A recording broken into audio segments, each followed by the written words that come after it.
जी, मुहर्रम हराम के मौका पर मामू कांजन में डीएसपी तानल्यावाला और असिस्टेंट कमिश्नरों एडमिनिस्ट्रेटर नुमान अली डोगर की निगरानी में 8वीं मुहर्रम हराम का मरकजी जुलूस बरामद हुआ। इस मौका पर मुख्तलिफ मकामात से इमाम बारगाहों से ज़ियारत बरामद की गई। मरकजी जुलूस बंगला चौक पहुँचने पर मुख्तलिफ शकूक की मातमी संगतों ने जुलूस में शिरकत की। बंगला चौक में नमाज ज़ोहर अदा की गई। अज़ादारों ने नोहा ख्वानी, सीना कोपी और जंजीर जनी भी की। जुलूस के दाखिली और खारजी रास्तों पर डीएसपी तानल्यावाला की क़यादत में पुलिस की भारी नफरी मौजूद रही। रेस्क्यू 1122 और रूरल हेल्थ सेंटर का अमला बर वक़्त तिब्बी इमदाद के लिए जुलूस के साथ रहा।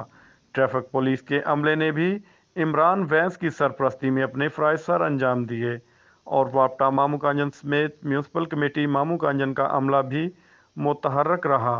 मरकजी जुलूस अपने रवायती रास्तों से होता हुआ चुंगी नंबर 5 पर पहुंचा, जहां पर नोहा खानी, जंजीर जनी, सीना कोपी और ज़ियारत बरामद की गई।